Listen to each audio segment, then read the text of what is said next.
ஆண்டவராகிய இயேசு கிறிஸ்துவின் கிருபையும் சமாதானமும் உங்கள் அனைவரோடும் கூட என்றென்றைக்கும் இருப்பதாக. தலைப்பு: நான் உன்னை விட்டு விலகுவதும் இல்லை, உன்னை கைவிடுவதும் இல்லை. நாம் வேலை செய்ய ஒரு இடத்திற்கு போனால் சம்பளம் வாங்கும் முதலாளிக்கு கீழ்ப்படிந்து நடக்கிறோம். பள்ளிக்கு சென்றாலும் பிள்ளைகள் தங்கள் ஆசிரியர்களுக்கு கீழ்ப்படிந்து நடக்கிறார்கள். அவர்கள் அதிகாரத்திற்கு கட்டுப்படுகிறார்கள். பள்ளி நிர்வாகத்தின் சட்ட திட்டங்களுக்கு கட்டுப்படுகிறார்கள். பிள்ளைகள் மட்டுமல்ல, பெற்றோர்களும் சேர்ந்து கட்டுப்படுகிறார்கள். இதெல்லாம் செய்யும் பொழுது சர்வ சிருஷ்டிகரின் கட்டுப்பாட்டில் நாம் இருக்க வேண்டியது அவசியம் அல்லவா? அவருக்கு கீழ்ப்படிந்து அவருக்கு பிரியமாய் நடக்க வேண்டும் அல்லவா? அவரல்லவா நம் தேவன், அவரல்லவா நம் இரட்சகர், அவரை சர்வலோகத்தின் அதிபதி. அப்படி இருக்க நம் பிதாவாகிய தேவனுக்கு கட்டுப்பட்டு நடக்க வேண்டியவர்களாய் இருக்கிறோம். ஏசாயா 27ஆம் அதிகாரம் 7ஆம் வசனம் முதல் 13ஆம் வசனம் வரை இந்த வேத பகுதியானது இஸ்ரவேல் தேசத்தை குறித்தும் கடைசி கால ஆண்டவருடைய 2ஆம் வருகையில் நடக்கும் காரியங்களை குறித்தும் சொல்லப்பட்டிருக்கிறது. கர்த்தர் நீதியாய் நியாயம் தீர்ப்பார் என்ற பொருளில் இந்த 7ஆம் வசனம் சொல்லப்பட்டிருக்கிறது. கர்த்தருக்கு, அதாவது இஸ்ரவேல் தேசத்தார் பாவம் செய்கிறார்கள். அந்த பாவத்திற்கு ஏற்ற தண்டனை கொடுக்க கர்த்தர் அந்நியரை அவர்கள் மேல் விட்டு விடுகிறார். அந்நியர்களிடம் ஒப்பு கொடுக்கிறார். அப்பொழுது இஸ்ரவேலர்கள் அந்நியர்களினால் கொடுமைப்படுத்தப்படுகிறார்கள். இதுதான் உலக வரலாறு. ஆதியிலிருந்து இன்று வரை நடந்து கொண்டிருக்கிற காரியம்.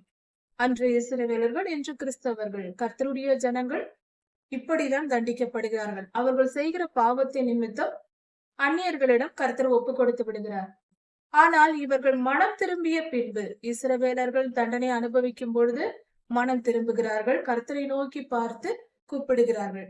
அந்த சமயத்தில் கர்த்தர் அவர்களை கைவிட்டு விடுவதில்லை, அவர்களை மீட்டுக் கொள்கிறார்.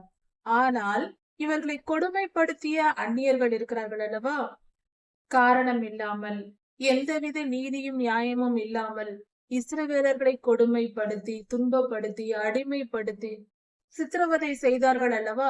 எந்த அளவுக்கு அவர்கள் துன்பப்படுத்தினார்களோ தம்முடைய ஜனங்களை, அதற்காக அவர்களிடத்தில் கர்த்தர் பழி வாங்குவார்.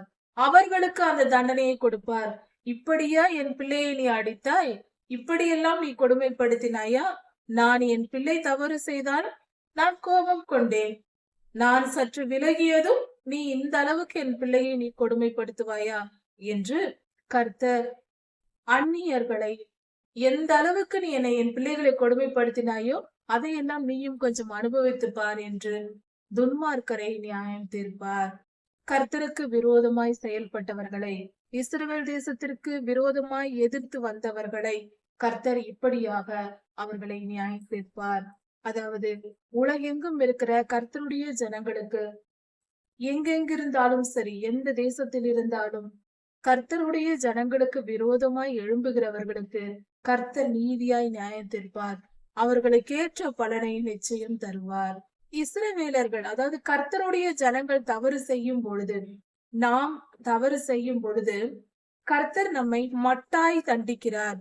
நாம் செய்யும் பாவங்கள், தவறுகள், அட்டகாசங்கள் ரொம்ப பெரியது.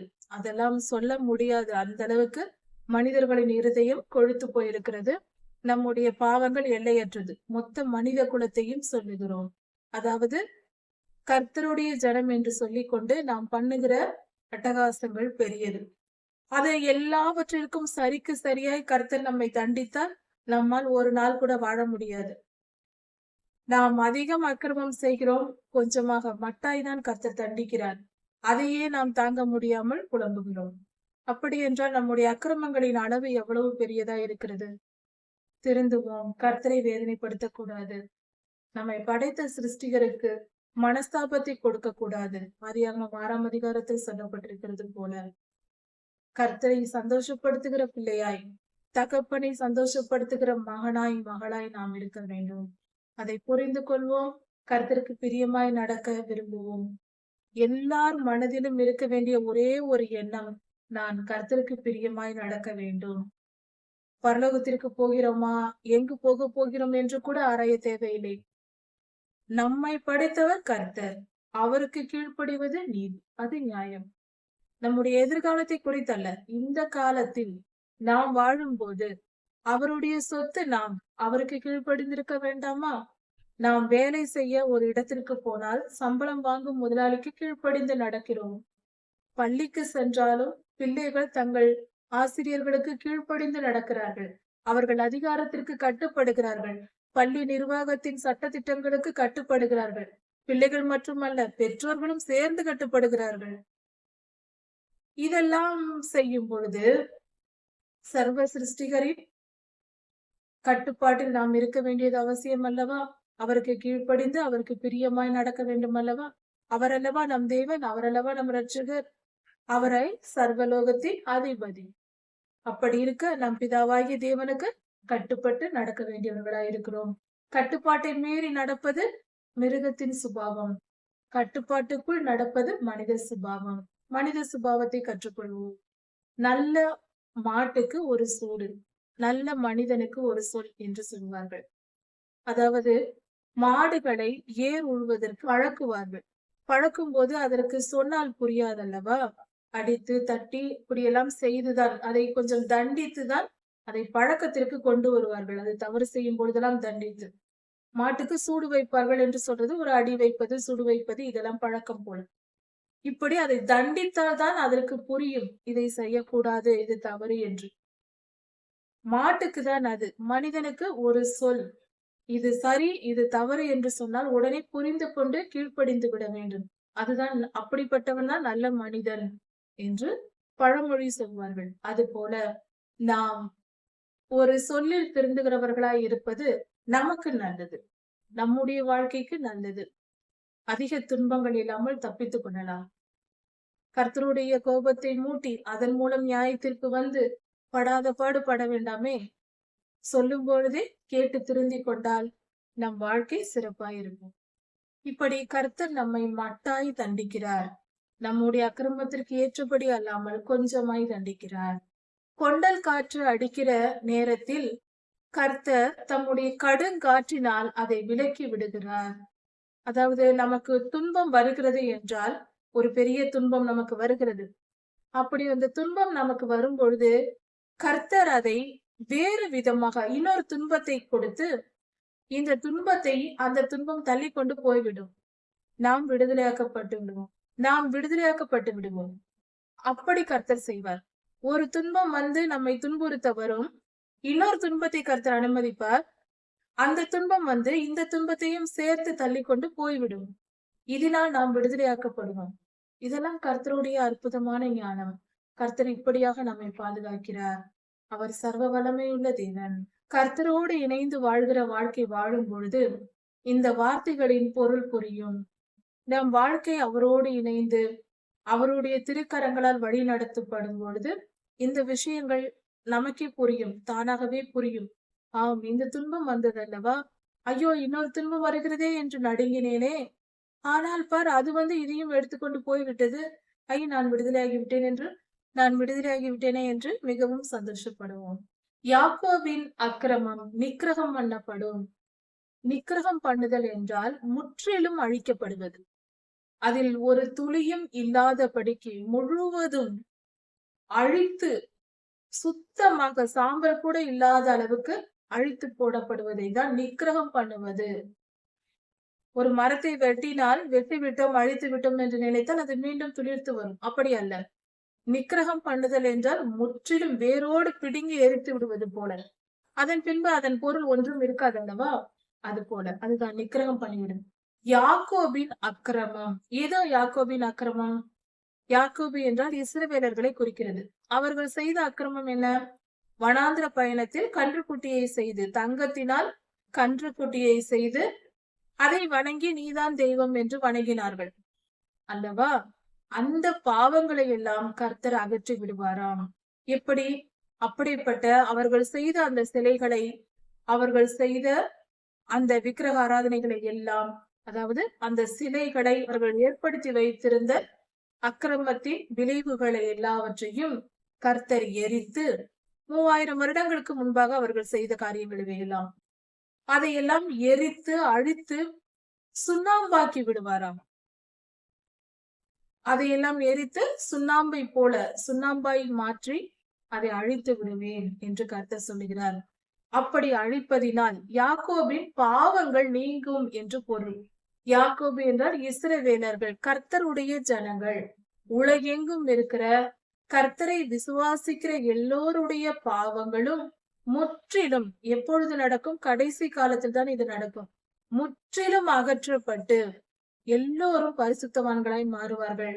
அவர்கள் பாவங்கள் எல்லாம் மன்னிக்கப்பட்டு, ஏனென்றால் கடைசி காலத்தில் அதற்கேற்ற நியாய தீர்ப்புகளும் கொடுக்கப்படுகிறது. மனிதர்கள் மிகவும் துன்பத்தை அனுபவிப்பார்கள். அந்த துன்பம் அவர்களுக்குள் பரிசுத்தத்தை உண்டாக்கும். அவர்களுடைய பாவங்கள் எல்லாம் ஆண்டவராய் இயேசு கிறிஸ்துவின் இரத்தத்தால் கழுவப்படும். துன்பங்கள் அவர்களை மறுரூபப்படுத்தும், பரிசுத்தவான்களாய் மாற்றும். இப்படியாக மாற்றி தமக்கென்று கர்த்தர் ஒரு பரிசுத்த சந்ததியை உண்டாக்குவார். அவர்களுடைய பாவத்தை, யாக்கோபின் பாவத்தை அவர் அகற்றுவார் என்பதே பலன். அந்த பாவங்கள் எல்லாம் முற்றிலும் நீக்கப்பட்டு போகும். கர்த்தருடைய பிள்ளைகளுடைய பாவங்கள் நீங்கும் முழுமையாய். இஸ்ரவேலர்கள் ஆண்டவராகிய இயேசு கிறிஸ்துவை ஏற்றுக்கொள்ளாத ரட்சிக்கப்படாத ஜனங்கள் அநேகம் பேர் இருக்கிறார்கள். அவர்களும் ரட்சிக்கப்பட்டு அவர்கள் பாவங்கள் எல்லாம் விலகி போய் அவர்கள் பரிசுத்தம் அடைந்து பரிசுத்தவான்களாய் மாற்றப்படுவார்கள். அவர்கள் பாவங்களை எல்லாம் கர்த்தர் மன்னித்து போடுவார். அரணான நகரம் அவாந்திர வெளியாகும். பாதுகாக்கப்பட்ட ஒரு நகரம் என்று சொல்லக்கூடிய அந்த நகரம் வெட்ட வெளியாய், அவாந்திர வெளி என்றால் ஒன்றும் இல்லாத வெட்ட வெளியாய் மாறிவிடுமா? அப்படி என்றால் இது அரணான பட்டணம் என்று சொல்லப்பட்டிருக்கிறது. அதாவது உலகத்தில் மிக செழிப்பான, மிக உயர்ந்த பட்டணம், மிக செழிப்பானது, வியாபார ஸ்தலம் என்று சொல்லப்படக்கூடிய ஒரு பட்டணம். அந்த பட்டணம் வெட்ட வெளியாய் மாறுமா? ஒரு கட்டிடம் இல்லாமல் வெறுமையாய் மாற்றப்படுமாம். எல்லாவற்றையும் கர்த்தர் அழித்து போடுவாராம். ஏனென்றால் அங்கு சாத்தானின் ஆளுகை இருக்கிறது. அதனால் கர்த்தர் அதை அழித்து போடுவேன் என்று சொல்லுகிறார். இது கடைசி காலத்தில் இனி நடக்க போகிற காரியம். இன்னும் இதெல்லாம் நடக்கவில்லை. அந்த வாசஸ்தலம் தள்ளுண்டு வனாந்தரத்தை போல விட்டுவிடப்படும். அது சுத்தமாய் தள்ளுண்டு, அங்கு யாரும் குடியிருக்க மாட்டார்கள். இனி அந்த இடத்தில் யாரும் வாசம் செய்ய முடியாது. அந்த அளவுக்கு அதை வெறுமையாக்கி ஆண்டவர் தள்ளி போடுவார். கன்று குட்டிகள் மேய்ந்து அங்கே படுத்துக்கொண்டு வாழ்ந்து கொண்டிருக்குமாம். கன்று குட்டிகள் இருக்குமாம். புல் செடி இவைகள் எல்லாம் இருக்கும். மனிதர்கள் வாழ முடியாத இடமாய் மாறி போகும். அதன் கொப்புகள் உலரும் போது ஒடிந்து போகும். ஸ்திரீகள் வந்து அவைகளை கொளுத்தி போடுவார்கள். ஒரு பட்டணத்தை இது குறிக்கிறது. ஒரு பட்டணம், ஒரு சிட்டியை குறிக்கிறது. இந்த பட்டணத்தின் ஜனங்கள் உணர்வுள்ளவர்கள் அல்ல. ஒரு வியாபார ஸ்தலத்தை குறிக்கிறது. ஒரு வியாபாரம் செய்யக்கூடிய மிகப்பெரிய ஒரு பட்டணம், ஒரு சிட்டியா இருக்கிறது. அது அவர்கள் உணர்வற்றவர்களாய் இருக்கிறார்கள். கர்த்தரை உணராமல் அக்கிரமமாய், அநியாயமாய், பாவ வாழ்க்கை வாழ்கிறார்கள். அவைகள் முற்றிலும் அழிக்கப்பட்டு போகும். கர்த்தர் பட்டணத்திற்கு இறங்காமலும் கிருபை செய்யாமலும் இருப்பார். அப்படி என்றால் இது மகா பாபிலோனை குறித்தே சொல்லப்பட்டிருக்கிறது. கர்த்தர் அதற்கு இறங்குவதும் இல்லை, கிருபை காட்டுவதும் இல்லை. முற்றிலும் அழித்து போடுவார். ஏனென்றால் அதனுடைய அக்கிரமம் அப்படிப்பட்டது. ஏனென்றால் கர்த்தர் அந்த காலத்தில் ஆற்றங்கரையின் விளைவில் தொடங்கி எகிப்தின் நதி மட்டும் போரடிப்பார். போரடித்தல் என்றால் தானியங்கள் விளைந்த பின்பு, வயல்வெளியில் கோதுமை போன்ற தானியங்கள் விளைந்த பின்பு அந்த செடிகளை அறுத்து கட்டாக கட்டி வைத்திருப்பார்கள். அதை எடுத்து கல் மேல் வைத்து, ஒரு கல்லை வைத்து அதன் மேல் அந்த தானிய செடிகளை அடிப்பார்கள். விளைந்து முற்றின கோதுமை மணிகள் நிறைந்த செடிகளை அடிப்பார்கள். அப்படி அடிக்கும் பொழுது அந்த செடியோடு சேர்த்து கொத்து கொத்தாக எடுத்து அடிக்கும் பொழுது அதில் உள்ள கோதுமைகள் எல்லாம் கீழே கொட்டும். அது கொட்டுவதினால் அந்த செடிகளை பின்பு தூக்கி போட்டு விடுவார்கள். அந்த தானியத்தை சேர்த்து கொள்வார்கள். இப்படி செய்வது வழக்கம். அதற்கு பெயர் போரடித்தல். நெல்லையும் அப்படித்தானே செய்வார்கள். போரடித்தல் என்று பெயர் இதற்கு. கர்த்தர் எகிப்தின் நதி வரைக்கும் போரடிப்பாராம். அப்படி என்றால் அடித்து துவைப்பார் என்று பொருள். அந்த செடியில் இருக்கிற தானியங்கள் விழும் வரைக்கும் போட்டு அடித்து கொண்டே இருப்பார்கள். கல் மேல் ஒரு செடியை பிடுங்கி அடித்தால், வேக வேகமாக அடித்தால் அது அதிர்ந்து அந்த கதிர்கள் எல்லாம் சிதறி விழும். அப்படியே அப்படி போரடித்தல் என்பது மிகவும் கடினமாய் செய்கிற காரியம். அந்த செடிகள் சிதறி அப்படியே கொட்டும். மணிகள், கோதுமை மணிகள் கொட்டும். அது போல செய்வார். அதை போல கர்த்தர் எகிப்தின் நதி வரைக்கும் போரடிப்பாராம். அப்படி என்றால் பெரும்பாலான ஜனங்கள் கர்த்தருடைய கோபத்திற்கு ஆளாவார்கள். மிகப்பெரிய நியாய தீர்ப்பு உண்டாகும் என்று. இஸ்ரவேல் புத்திரரே, நீங்கள் ஒவ்வொருவராய் சேகரிக்கப்படுவீர்கள். கர்த்தருடைய ஜனங்கள் ஒவ்வொருவராய் சேகரிக்கப்படுவீர்கள். ஒரு ஊராக இல்ல, ஒரு ஊர் முழுவதையும் கர்த்தர் அப்படியே, இவர்கள் கிறிஸ்தவர்கள், இவர்கள் என்னோடு வரட்டும், இந்த திருச்சபையின் மக்கள் இவர்கள் எல்லாரும் என்னுடைய பிள்ளைகள், அப்படியெல்லாம் அல்ல. இந்த குடும்பம் மொத்தமும் என்னிடத்தில் வரட்டும், அப்படியெல்லாம் அல்ல.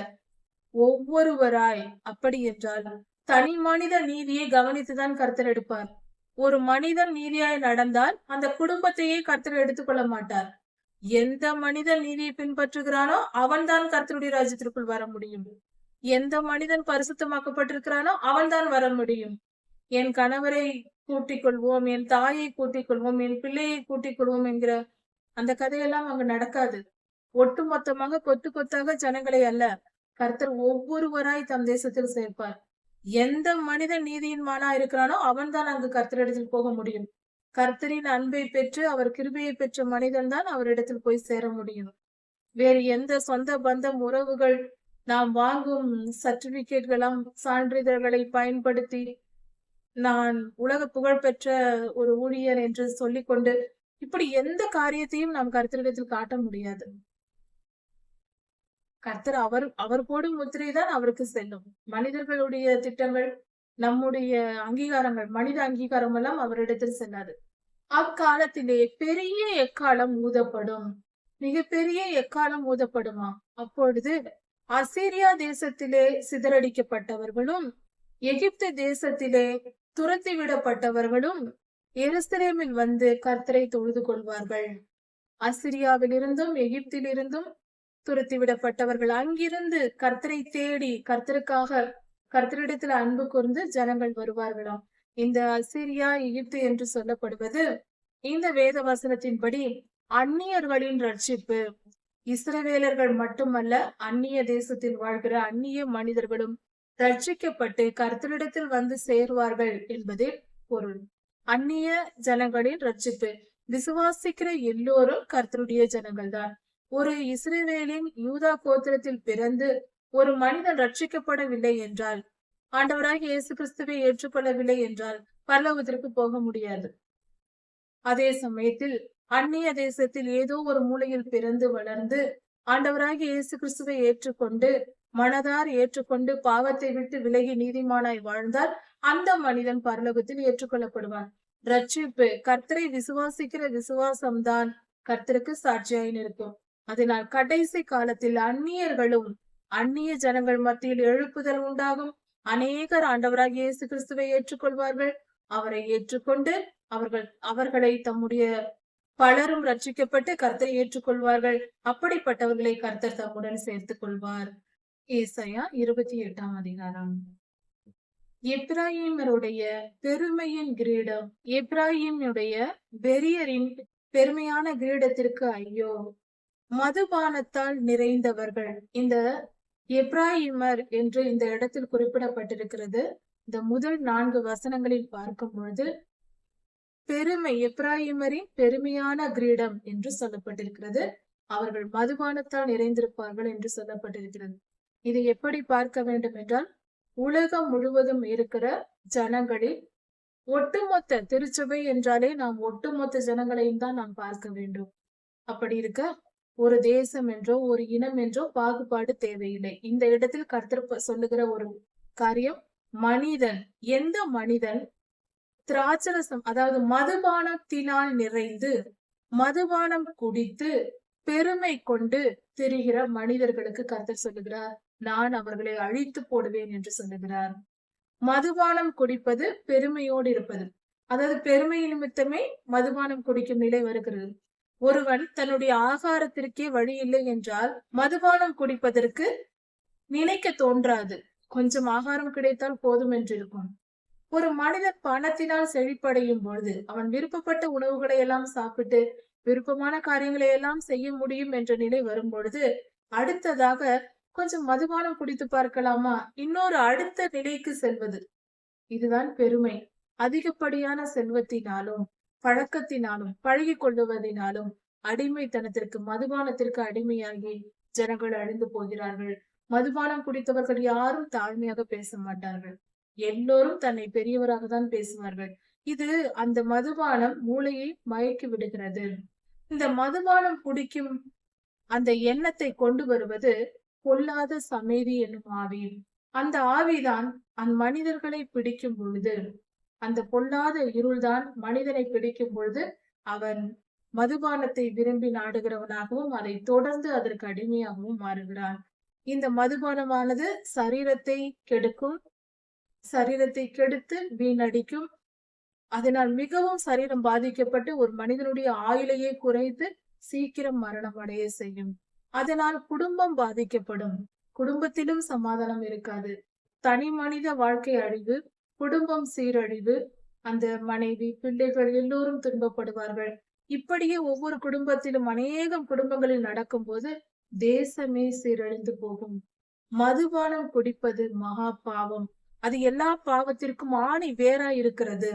அதனால் தயவு செய்து மகா பாவத்தை செய்ய தூண்டுகிற ஒரு மனிதன் என்ற அடையாளமே அவனுடைய மனநிலைதான், அவனுடைய சிந்திக்கும் திறன் தான். அந்த சிந்திக்கும் திறனையே அழிக்கக்கூடியது மதுபானம். தன் நினைவை மறக்க வைத்து அவனை அடிமையாக்கி விடுகிறது. இது முழுக்க முழுக்க சாத்தானின் தந்திரம். இந்த மதுபானம் குடிக்க கூடாது. அதை சுத்தமாக விட்டு விடுகிறவனே முழு மனிதன். மதுபானம் குடிக்கிறவன் அவன் மனிதனாக அல்ல, ஒரு பொல்லாத ஆவியின் அடிமையாகவே வாழ்ந்து கொண்டிருக்கிறான் என்று சொல்லலாம். அடிமைத்தனத்திற்குள் தன்னையே அறியாமல் ஏதோ ஒன்று தோன்றுகிறது. ஏதோ தன்னை அறியாமல், தன் நிலை உணராமல் வாழ்கிற வாழ்க்கை அது மிருகத்தை விட மோசமானது. மிருகங்கள் கூட எதுவும் அப்படி வாழ்வதில்லை. எந்த மிருகமும் மதுபானம் குடிப்பதில்லை. அது தன்னிலை உணர்ந்தே வாழ்கிறது தன் வாழ்நாள் முழுவதும். மிருகத்திற்கு இருக்கிற அறிவாவது நமக்கு இருக்க வேண்டாமா? மதுபானம் மிகவும் தீமையானது. அதைவிட கொடுமையானது பெருமை. இந்த இரண்டும் சேர்ந்து விட்டால் நிச்சயம் அழிவுதான். பெருமையும் கூடாது. பெருமை என்ற எண்ணத்தை தூக்கி எறிந்து விட்டு நம்மை நாம் தாழ்த்துவோம். கர்த்தருக்கு பயப்படுகிற பயத்தோடு வாழ்வோம். இப்படிப்பட்டவர்களை கர்த்தர் அழித்து போடுவார் என்று சொல்லப்பட்டிருக்கிறது. இப்ராஹிமருடைய வெறியரின் பெருமையின் கிரீடம் அழிக்கப்பட்டு போகும். அந்த ஜனங்களை அழித்து போடுவேன் என்று சொல்லவில்லை. அந்த பெருமையை தூண்டுகிற பொல்லாத ஆவிகளை கர்த்தர் அழித்து போடுவேன் என்று சொல்லுகிறார். அந்த கிரீடத்தை அழித்து போடுவேன் என்று கர்த்தர் சொல்லுகிறார். இப்படி பெருமையை அழித்து, பெருமையை தூண்டுகிற இருளின் காரியங்களை எல்லாம் அழித்து போட்டு தம்முடைய ஜனங்களை, மனித இனத்தை கர்த்தர் காப்பாற்றுவார். அப்படி செய்யும் பொழுது இஸ்ரவேலில் மீதியானவர்கள், துன்மார்க்கர் அழிக்கப்பட்டு போவார்கள், தீமை அகன்று போகும்.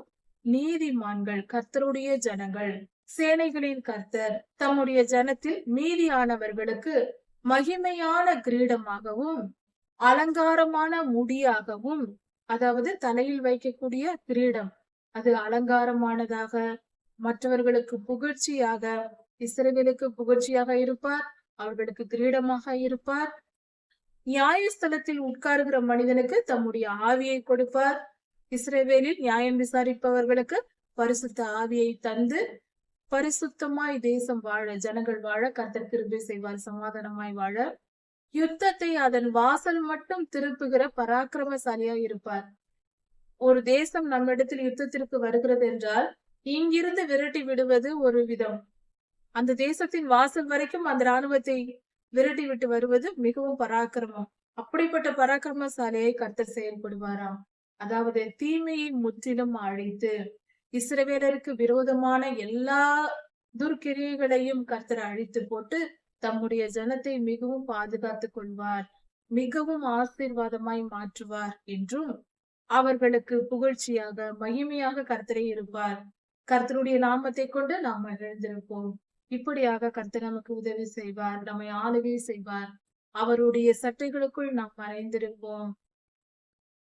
இந்த பறவைகள், சிறிய சிறிய பறவைகள் தன் தாய் பறவையோடு இணைந்து அந்த பெரிய பறவைகள் தாய் பறவையின் செட்டைகளுக்குள் மறைந்து கொண்டு மழை நேரத்தில் இருக்கும்.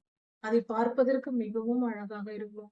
அது மறைந்து கொண்டு அந்த சிறிய பறவைகள், இறகு கூட முளைக்காத அந்த பறவைகளை அந்த தாய் பறவை அப்படியாக பாதுகாக்கும். அது போல கர்த்தர் நம்மை பாதுகாக்கிறார். நம்மை அவர் தம்முடைய சிறகுகளால் மூடி நம்மை மறைத்துக் கொள்ளுகிறார், நம்மை பார்த்து கொள்ளுகிறார். அவர் அன்பு பெரியது, அவர் கிருபை பெரியது, அவர் மிகுந்த வல்லமை உடையவர். அவரைப் போல நம்மை காப்பாற்ற வேறு ஒருவரும் இல்லை. அதனால் அவரை அண்டிக் கொள்வோம், நம்மை காப்பாற்றிக் கொள்வோம், பரிசுத்தமாய் வாழ்வோம். குழந்தையை போன்ற மனம் இருந்தால் போதும். மிகப்பெரிய ஞானமெல்லாம் எதுவும் தேவையில்லை. கர்த்தரை விசுவாசித்து கீழ்ப்படிந்தால் போதும்.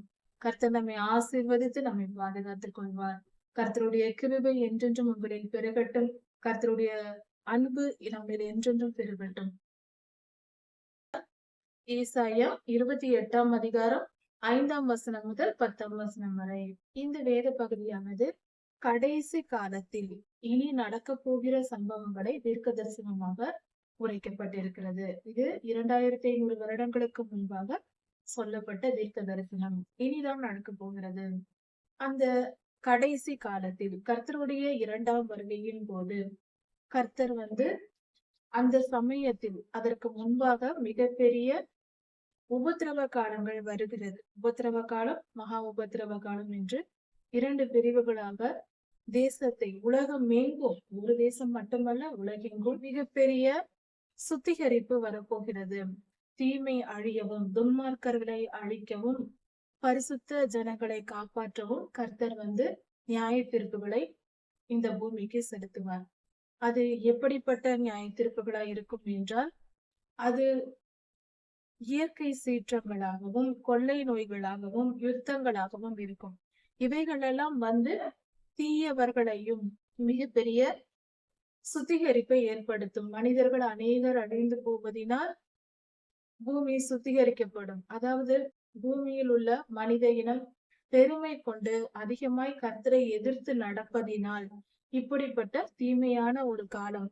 தீமையான காலம் என்றால் தீமைக்கு நாம் இடம் கொடுப்பதினால் கர்த்தர் அப்படிப்பட்ட நாட்களை இந்த பூமிக்கு அனுப்புகிறார். அந்த காரியங்கள் நடக்கும் பொழுது மிகப்பெரிய சுத்திகரிப்பு நடக்கும். கடைசி காலத்தில் கர்த்தர் துன்மார்க்கரை அழிப்பார். அப்படி துன்மார்க்கரை அழிக்கும் காலத்தில் பூமி சுத்திகரிக்கப்படும், தீமை அழிக்கப்படும். துன்மார்க்கருக்குள் இருக்கிற பொல்லாத ஆவிகளும், துன்மார்க்கரின் தீமையான செயல்களும், அவர்கள் போடுகிற திட்டங்கள் முறியடிக்கப்படும், அவர்களின் செயல்கள் நிறுத்தப்படும். இப்படிப்பட்ட காரியங்கள் நடப்பதினால் பூமி சுத்திகரிக்கப்படும். மீதமுள்ள ஜனங்கள் கெட்டு போகாமலும் அடுத்த சந்ததி சுத்திகரிப்பான பரிசுத்தமாக்கப்பட்ட சந்ததியாய் உருவாக்கும்படியாகவும் கர்த்தர் இப்படியாக துன்மார்க்கரை அழித்து போடுவார். துன்மார்க்கர் அழிக்கப்படுவது அவசியமாய் இருக்கிறது. அப்படி அழிக்கப்படாவிட்டால் அவர்கள் தங்கள் ஆத்துமாக்களையும், அதாவது துன்மார்க்கர் என்று சொல்லும் பொழுது பாவத்தின் துவக்கத்தில் இருப்பவர்களை, சிறிய சிறிய தவறுகளை செய்ய தொடங்கும் பொழுது கர்த்தர் மனிதனை அழிப்பதில்லை. அவன் மனம் திரும்புவதற்காக வாய்ப்புகளை கொடுத்து கொண்டே இருப்பார். சந்தர்ப்ப சூழ்நிலைகளை ஏற்படுத்துவார் மனம் திரும்பட்டும் என்று. பலர் மூலமாக உபதேசிப்பார், சந்தர்ப்ப சூழ்நிலைகளை கொடுப்பார், சிறு சிறு தண்டனைகளை குறித்து அந்த சிறிய தண்டனைகளை கொடுத்து மனம் திரும்புவதற்கேற்ற சூழ்நிலைகளை உருவாக்குவார். ஆனால் சிலர் தான் மனம் திரும்புவார்கள், சிலர் மனம் திரும்ப மாட்டார்கள். எத்தனை துன்பம் வந்தாலும் வாழ்க்கையில் எத்தனை தாங்கள் தவறு செய்வார்கள், எத்தனை துன்பம் வந்தாலும் அந்த துன்பத்தையும் பொருட்படுத்த மாட்டார்கள். அப்பொழுதும் கர்த்தரை தூஷிப்பார்கள், கர்த்தரிடத்தில் தங்களை தாழ்த்த மாட்டார்கள், பெருமையாகவே இருப்பார்கள். அப்படிப்பட்டவர்களை, பாவத்தின் உச்சத்திற்கு போனவர்களை, இவர்கள் திருந்தவே மாட்டார்கள் என்ற நிலையில் இருப்பவர்களை கர்த்தர் அழித்து போடுவார். அப்படிப்பட்டவர்களை துன்மார்க்கர் என்று வேதம் சொல்லுகிறது. அவர்களை அழித்து ஏன் அழிக்கிறார் என்றால், அவர்கள் பலருக்கு தீமை செய்து நல்லோர்களை துன்பப்படுத்தி நற்காரியங்களுக்கு தடையாக நிற்பார்கள். நல்லவர்களை மனம் திரும்பி வருகிறவர்களையும் கெடுப்பார்கள். இவர்களை துன்மார்க்கரை பார்த்து மற்றவர்களும் கெட்டு போகும்படி சூழ்நிலை வரும். அது மட்டுமல்லாமல் அடுத்த சந்ததியையும் பாதிக்கும். அவர்கள் வாழ்ந்து கொண்டே இருந்தால் அடுத்த ஒரு சந்ததியையும் பரிசுத்தமாய் வரவிடாமல் எல்லோருக்கும் தீங்கை கற்பிப்பார்கள். பாவத்தை குறித்து நியாயம் என்று போதிப்பார்கள். நாங்கள் எல்லாம் செய்யவில்லையா, நாங்கள் இத்தனை அக்கிரமங்கள் செய்தோம், நல்லபடியாக தானே இருக்கிறோம், நாங்கள் செய்தது போல நீங்களும் வாழ்க்கையை அனுபவிங்கள், சந்தோஷமாய் இருங்கள், எல்லா பாவத்தையும் செய்யுங்கள் என்று சொல்லிக் கொடுப்பார்கள். இதனால் நல்லோர்களும் கெட்டு போவார்கள், அடுத்த சந்ததியும் கெட்டு போகும். கர்த்தருக்கு தேவை பரிசுத்த சந்ததி தான். அது நிமித்தம் துன்மார்க்கரை அவர் அழித்து போடுகிறார். விவசாய நிலத்தில் களை செடிகளை விட்டு வைத்தால் அவைகள் விதை விழும் அளவுக்கு விட்டுவிட்டோம் என்றால் அந்த களை செடியின் விதைகள் வந்து பயிர்களை வளர விடாமல் தடுத்து விடும். அவைகள் விழுந்து அதிக களை செடிகளை முளைக்க பண்ணி விவசாய பயிர்களை அழித்து போடும். அது போல துன்மார்க்கரின் செயல்களும் இருக்கும் என்பதினால் ஒரு நல்ல விவசாயியை போல கர்த்தர் நடந்து கொள்ளுகிறார். இப்படியாக கர்த்தர் துன்மார்க்கரை அழித்து தேசத்தை சுத்திகரிக்கிறார். இப்படி இதெல்லாம் இஸ்ரவேலர்களுக்குள்ளும் நடக்கிறது. இஸ்ரவேலர்களாய் இருந்தாலும் பாவம் செய்து கொண்டிருக்கிற ஜனங்களுக்கு கர்த்தர் இப்படிப்பட்ட நியாய தீர்ப்பை கொடுக்கிறார். இப்படி பாவம் எல்லாம் முடிந்த பின்பு இப்படியாக துன்மார்க்கரை கர்த்தர் அழித்த பின்பு மீதியாய் இருப்பவர்கள் கொஞ்ச ஜனங்கள் தான் மீந்திருப்பார்கள். உலகெங்கும் இருக்கிற கர்த்தருடைய பிள்ளைகள் அவர்களில் பரிசுத்தமானவர்கள். கர்த்தருடைய பிள்ளைகள் இஸ்ரவேலர்கள் என்று சொல்லிக்கொண்டு துன்மார்க்கமாய் வாழ்ந்தவர்களையும் கர்த்தர் அழித்து போடுவார்கள். துன்மார்க்கர் இல்லாமல் பரிசுத்தமாய் மனம் திரும்பி வாழ்ந்து கொண்டிருக்கிற ஜனங்களை அவர்களை கர்த்தர் தெரிந்து கொள்கிறார். அவர்களுக்கு கர்த்தர் ஆசீர்வாதத்தை கொடுக்கிறார். பரிசுத்தமான தம்முடைய ஜனங்கள் மேலும் பரிசுத்தம் அடையவும் அவர்கள் இன்னும் கர்த்தருக்கேற்ற காரியங்களை செய்யவும் அவர்கள் ஆவியில் வளரவும் கர்த்தர் அவர்களை மேலும் ஆசீர்வதிக்கிறார். இப்படி ஆசீர்வாதத்தை பெற்ற கர்த்தருடைய ஜனங்களாகிய தீர்க்கதரிசிகளும் ஆசாரியர்களும் கர்த்தருடைய பணிவிடையை செய்கிறவர்கள் முதலில் ஆசீர்வாதத்தை பெற்றுக் கொள்கிறார்கள். நல்லவர்களாக கர்த்தருக்கு கீழ்ப்படிந்து நடக்கிறார்கள். கர்த்தருடைய ஆசீர்வாதத்தை பெற்றுக் கொள்கிறார்கள். ஆசீர்வாதம் வந்த பின்பு அவர்களின் போக்கு எப்படி இருக்கிறது? அந்த இஸ்ரவேலில் மீந்திருக்கிற ஜனங்களும் கர்த்தரால் ஆசீர்வதிக்கப்பட்டவர்களும் நல்ல காலம் வந்த உடனே இவர்கள் மீண்டும் இவர்களுடைய பழைய பாவங்களை செய்கிறார்கள். திராட்சரசமும் மதுபானமும் அருந்தி மயங்கி திரிகிறார்கள். அவர்கள் சாப்பிடும் இடங்களில் எல்லாம் வாந்தி பண்ணி போடுகிறார்கள். இதன் பொருள் என்னவென்றால் அவர்கள் அசுத்தமாய் நடந்து கொள்ளுகிறார்கள். கர்த்தருக்கு விரோதமாக அவர்கள் இருதயம் கெட்டு போய் கிடக்கிறது என்று பொருள். ஒரு ஒரு மனிதன் வாந்தி எடுத்தால் நாம் அருவருப்பாக பார்ப்போம். அப்படி கர்த்தருக்கு அருவருப்பான ஜனங்களாய் இஸ்ரவேலர்கள் மீந்திருக்கிற ஜனங்களிலும் அப்படிப்பட்டவர்கள் மாறி போனார்கள். இவர்கள் எல்லாம் யார் என்றால் சாதாரண மனிதர்கள் அல்ல, கர்த்தரால் அபிஷேகம் பண்ணப்பட்ட ஆசாரியர்களும் தீர்க்கதரிசிகளுமாய் இருக்கிறார்கள். இவர்களை இப்படி கெட்டு போய் கிடக்கிறார்கள். அவர்கள் வேதத்தை அறிந்தவர்கள், கர்த்தருடைய அன்பை ருசித்தவர்கள். அவர்கள் எல்லாம் அனுபவித்து விட்டு மீண்டும் பழைய பாவத்திற்கு போய் திராட்சரசம் அருந்தி மதுபானம் அருந்தி பொல்லாத ஆவிகளுக்கு இடம் கொடுத்து விக்கிரக ஆராதனைக்கு இடம் கொடுத்து பாவத்தை செய்து இச்சையோடு வாழ்ந்து இவர்கள் கர்த்தருக்கு அருவருப்பாய் மாறி இருக்கிறார்கள். திராட்சரசம் அருந்தியதினாலும் சாராயம் குடித்ததினாலும் அவர்கள் சிந்தை கலங்கி போகிறது. அதே போதையில் இருப்பதினால் வேத வசனத்தை விட்டு தப்பான காரியங்களில் அவர்கள் மனதை செலுத்துகிறார்கள். தீர்க்க தரிசனம் சொல்ல அவர்களால் முடியவில்லை. தவறாக உளறுகிறார்கள். அவர்களுடைய சிந்தனை சரியா இருந்தால்தான் கர்த்தர் தீர்க்க தரிசனம் கொடுக்க முடியும். அவர்களுடைய சிந்தையை கலங்கி போனால் அவர்களால் எப்படி தீர்க்க தரிசனம் உரைக்க முடியும்? நியாயஸ்தலத்தில் உட்கார்ந்து நியாயம் தீர்க்க இடறுகிறார்கள், தவறு செய்கிறார்கள். நியாயம் அநீதிக்கு துணை போகிறார்கள், நியாயத்தை செய்யாமல் போகிறார்கள். ஏன் இப்படி நடக்கிறது? அவர்களே இச்சையில் வாழ்ந்து கொண்டு பாவம் செய்து கொண்டிருந்தால் மற்றவர்களுக்கு எப்படி நீதியை நியாயம் தீர்ப்பார்கள்? தங்கள் வழிகளிலே யார் தங்களுக்கு வேண்டுமோ அவர்களுக்கு ஏற்றபடி நியாயம் தீர்த்து கொண்டு போய்விடுகிறார்கள். நியாய தீர்ப்பில் இடறுகிறார்கள். நீதி நியாயத்தை செலுத்தவில்லை. இது இவர்கள் செய்கிற தவறாயிருக்கிறது, மகா பாவமாயிருக்கிறது. கர்த்தர் கேட்கிறார், யாருக்கு அவர் அறிவை சொல்லுவார்? யாருக்கு அறிவை போதிப்பார்?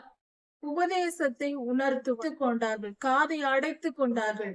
மனம் இல்லை அவர்களுக்கு. கர்த்தரிடத்தில் போய் காத்திருக்கவும் கர்த்தருடைய வார்த்தைகளை கேட்கவும் மனம் இல்லை.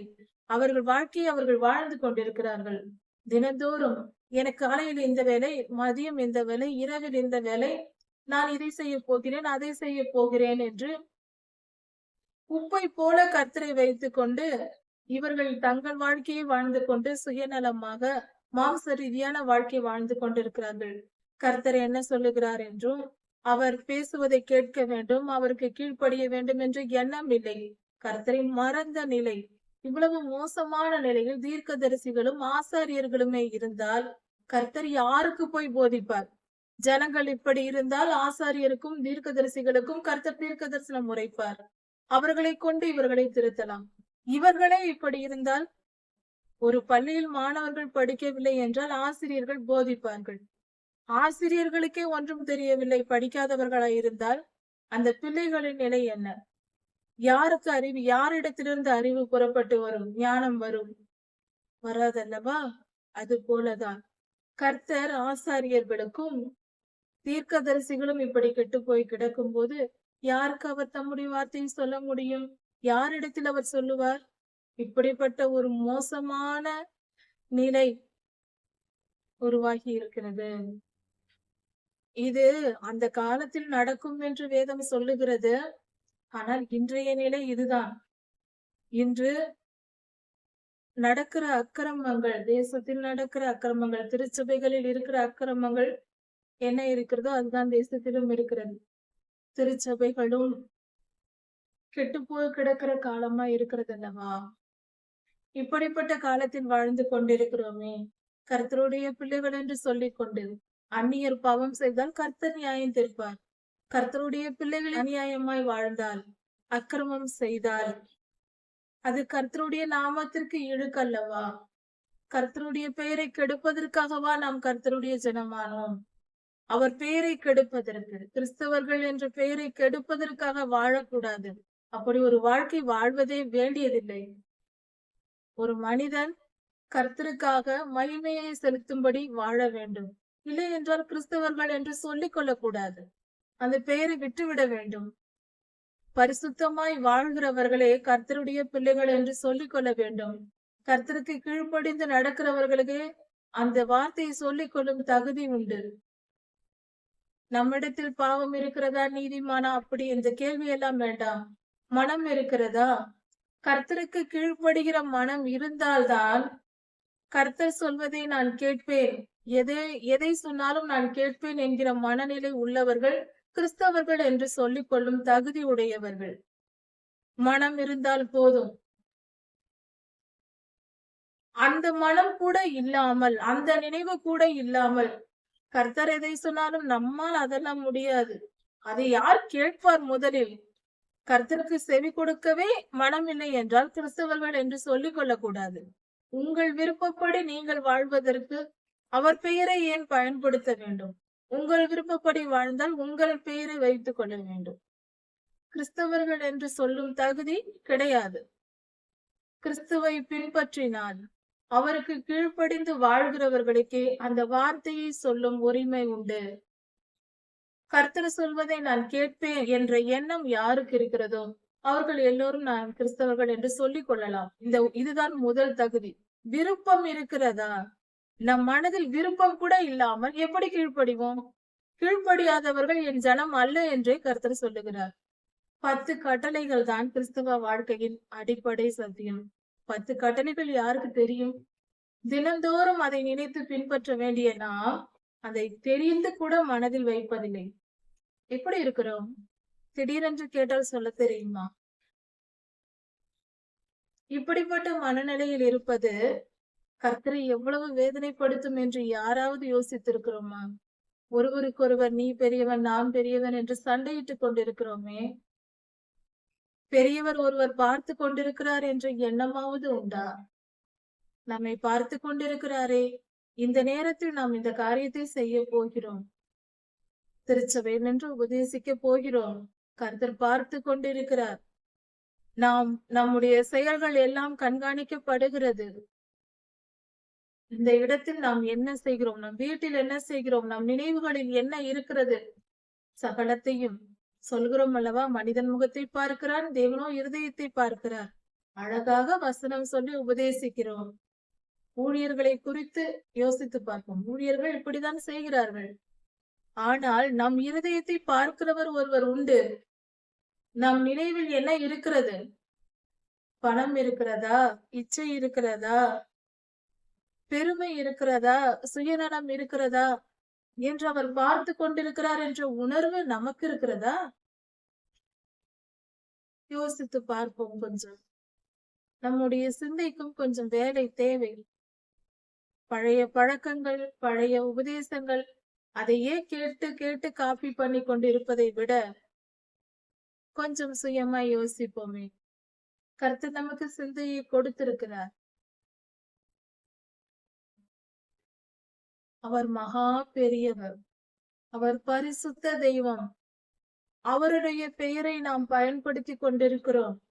அவருடைய பிள்ளைகள் என்று சொல்லிக் கொள்கிறோம். அவருடைய ஊழியக்காரர்கள் என்று சொல்லிக் கொள்கிறோம். அவர் நாமத்தை நமக்கென்று தரித்துக் கொள்கிறோம். கிறிஸ்து என்னும் பெயரை கிறிஸ்தவர்கள் என்று நாம் தரித்துக் கொள்கிறோம். என்றாவது அந்த காரியத்தை குறித்து பயப்படுகிறோமா?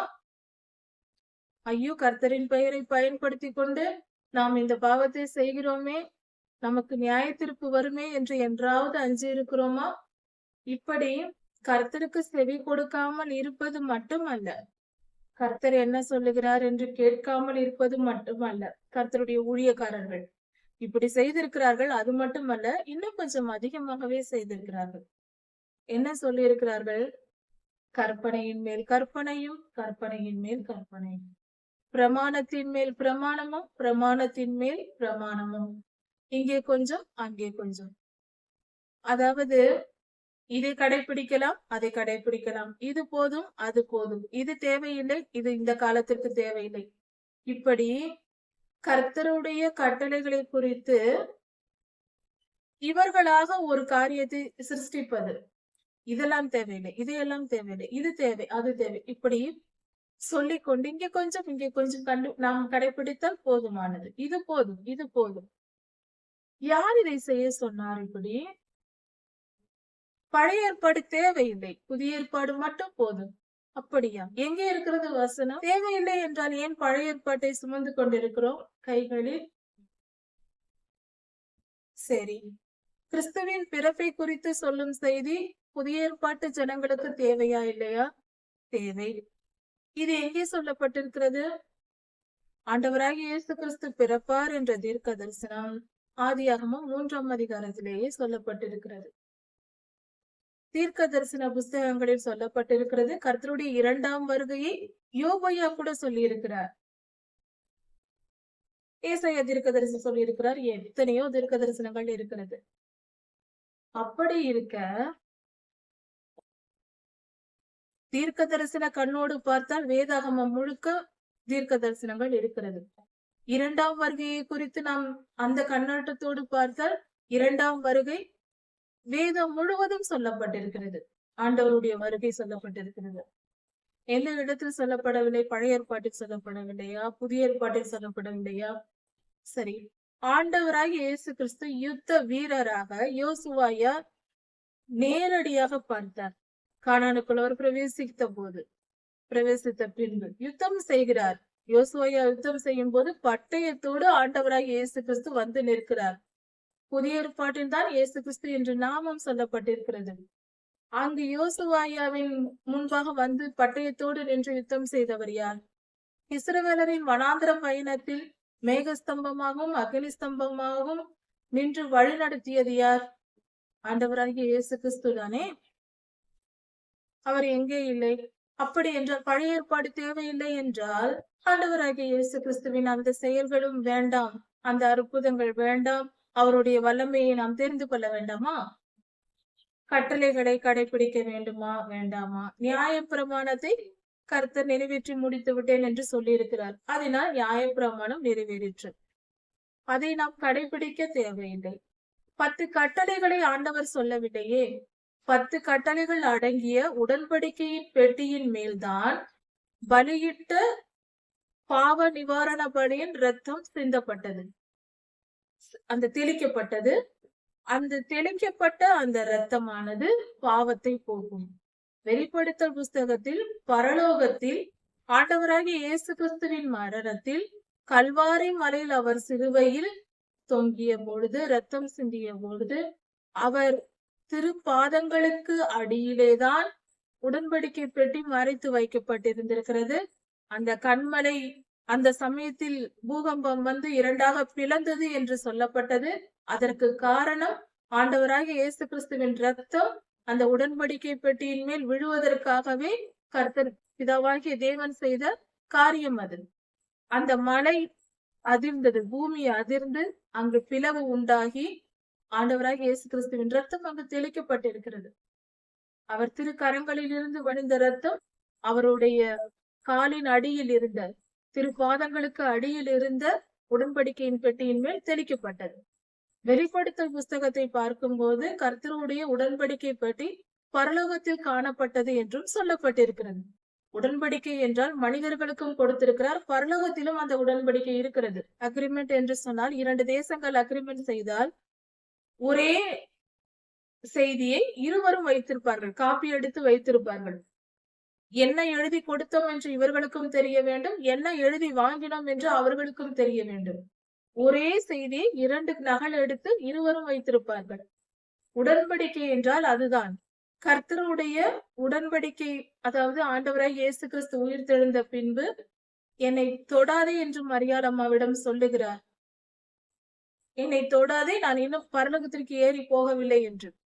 கர்த்தருடைய திரு ரத்தம் பரலோகத்தில் இருக்கிற உடன்படிக்கை பெட்டியின் மேலும் தெளிக்கப்பட வேண்டும். இங்கு தெளிக்கப்பட்டாயிற்று சிலுவை மரணத்தின் போது.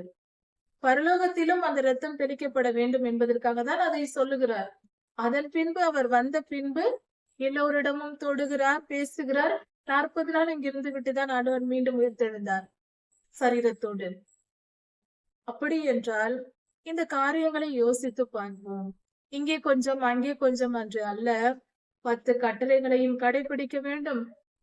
கர்த்தருடைய மத்தேயு சுவிசேஷ புஸ்தகங்களில் சொல்லப்பட்டிருக்கிற மலை உபதேசங்களும் கடைபிடிக்க வேண்டும். மலை உபதேசங்களை கடைபிடித்தால் 10 கட்டளைகளும் அதற்குள்ளே அடங்கிவிடும். இதுதான் ரகசியம், புரிந்து கொள்வோம். 10 கட்டளைகளின் விளக்கமாக தான் கர்த்தர் மலை உபதேசத்தையே செய்திருக்கிறார். 10 கட்டளைகளை மீறி எதையுமே ஆண்டவர் சொல்லவில்லை. 10 கட்டளைகளை அடிப்படையாக வைத்துதான் மலை உபதேசமே செய்யப்பட்டிருக்கிறது. மலை உபதேசத்தை நாம் ஆண்டவராய் இயேசு கிறிஸ்து திருவாய் மலர்ந்து சொன்ன அந்த வார்த்தைகளை எல்லாம் கேட்டு கீழ்ப்படிந்தாலே இந்த 10 கட்டளைகளும் அதற்குள் வந்துவிடும். ஒரு பெண்ணை இச்சையோடு பார்த்தாலே பாவம் என்று சொன்னார். இது மலை உபதேசம். இச்சையாதிருப்பாயாக என்று கட்டளை சொல்லுகிறது. பார்க்காதவன் இச்சிக்க மாட்டான் அல்லவா? இது ரெண்டும் ஒன்றுதானே. இன்னும் பார்க்கவே, செயலால் மட்டும் செய்யாதே என்று கட்டளை சொல்லுகிறது. செயலால் இச்சிக்காதே. இச்சை என்பது மனதில் தோன்றும் நினைவு. அந்த நினைவு இச்சை அடுத்தவர் பொருள் மேல் இச்சிக்காதே. இங்கு கர்த்தர் என்ன சொல்லுகிறார்? அதையே தான் சொல்லுகிறார். பிற ஒரு பெண்ணை இச்சையோடு பார்க்காதே. இச்சைதான் வேண்டாம் என்றார். என்கும் என்ன மாற்றை சொல்லிவிட்டார்? அதை விட்டு இதை கடைபிடிக்க முடியுமா? முடியாது. இரண்டும் ஒன்றுதான். இன்னும் அதிகப்படியாக பரிசுத்தமா இருக்க சொல்லுகிறார். அப்படிதான் சொல்ல வேண்டும். இன்னும் கொஞ்சம் விளக்கமாக சொல்லியிருக்கிறார் என்றும் சொல்லலாம். இச்சையாதிருப்பாயாக 10 கட்டளைகளை இன்னும் கொஞ்சம் விளக்கமாக கர்த்தர் கற்றுக் கொடுத்திருக்கிறார். அதுதான் மலை உபதேசம். அதனால் இவைகள் எல்லாம் தேவை. வேத புஸ்தகத்தில் இருக்கிற அத்தனை விஷயங்களும் நமக்கு தேவையானதுதான். நியாய பிரமாண புஸ்தகத்தை கடைபிடிக்க தேவையில்லை. ஆனால் படித்து தெரிந்து வைத்துக் கொள்வது மிக மிக அவசியம்.